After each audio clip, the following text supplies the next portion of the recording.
Okay, so economists like to think that they can answer. They have 7 ideas that answer everything. Okay, it's a little boisterous, somewhere right in there. But you know what? Why can't planners do it too? And so in this series, I've designed, I put this particular video together to help answer those questions and put you as a planner on an equal playing field as an economist. Hang tight.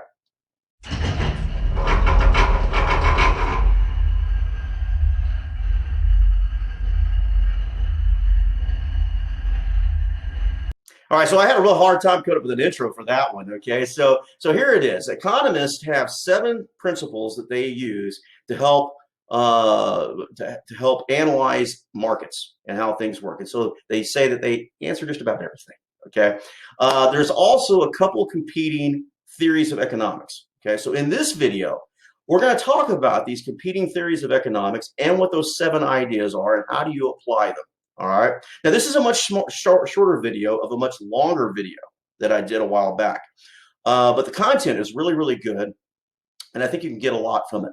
Now, there are links in the description below that you can actually look at the longer video and plus the smaller videos that I made out of it as well. I suggest if you get some time, if you get some time, go down in there and take a look at them. Hey, folks, one of the things you're going to figure out is I don't script anything. So if I make these errors, they're here. All right.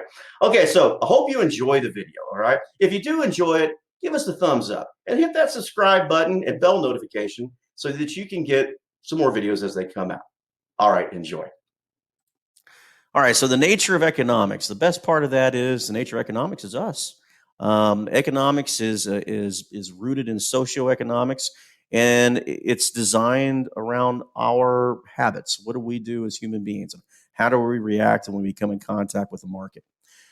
So there's some competing theories of economics that are out there that have been going on for centuries. The very first one is the classical economics. It's been around for centuries. Along about the 1900s, a new competing theory created by John Maynard Keynes came out, and it's known as Keynesian economics. And it became the dominant form of economics from the 19th century all the way up until the early 1990s, when it was replaced by neoclassical economics. Neoclassical took a break during that time period, looked at its own faults, and reestablished itself. And now it's back to being the dominant economic theory. Right along with it, Keynesian economics, when it fell out of favor, reorganized itself, and now it's called neo-Keynesian economics. Both of them are out there, and they both use the same models, and it's almost like I think it's called a Rorschach test, where you're looking at the same model, but you get the same different information out of it. It's just the way that is with economics. Now, the nice thing about economics is, well, economies are kind of vain. They believe they can explain everything. And so Alan is an economist. He had written a book about the 7 common things that the economic principles that explain everything.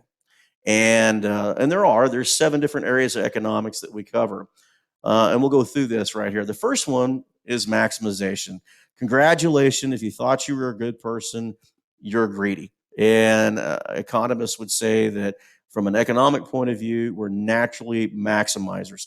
We don't have charity. We're going to maximize what we get out of society. Even our charitable giving is designed to maximize us.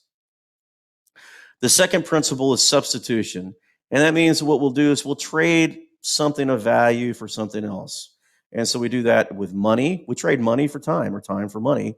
We also trade money for a good. We'll trade a good for another good as long as we think it's a good substitution.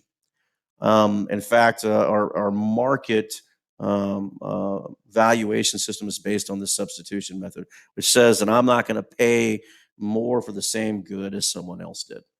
It's as simple as that. Okay, so the next principle is diminishing marginal values. And that is simple. The more we have of a good, the less we are willing to pay for it. And this makes a lot of sense. So imagine for a moment, it's been a while since you've had a really good donut. And so you go to the donut shop and go, you know what? I'm going to buy a donut.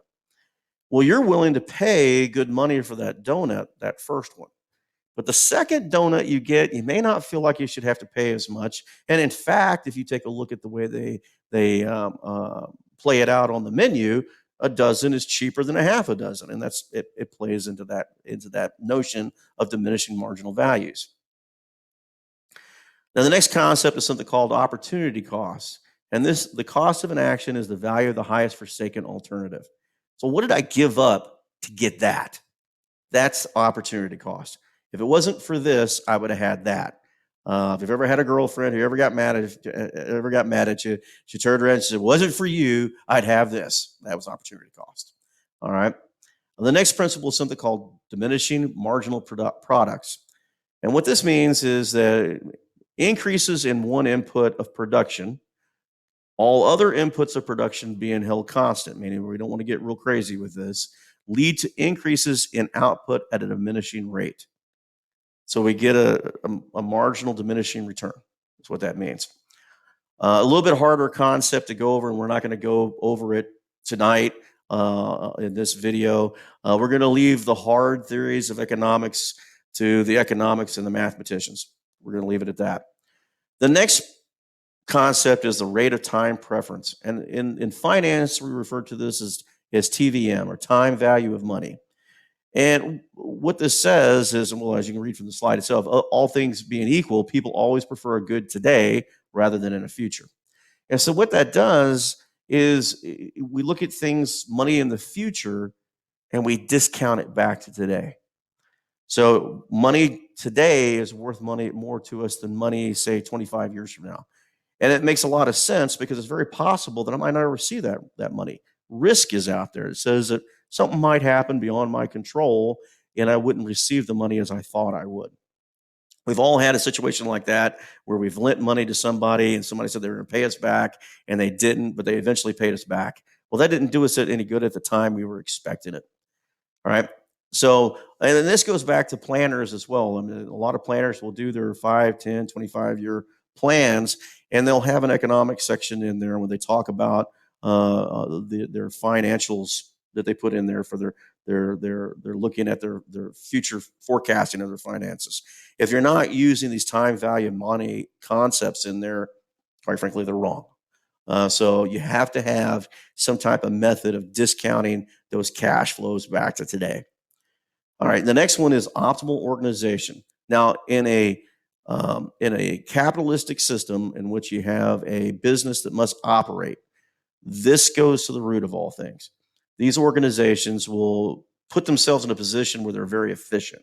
And so optimal organization, if we look at the nature of this, all economic organization is designed to maximize the gains from trade net of transaction costs. So businesses have to make a profit to stay in business. And so what they do is they become very efficient at their work. That's how they make money.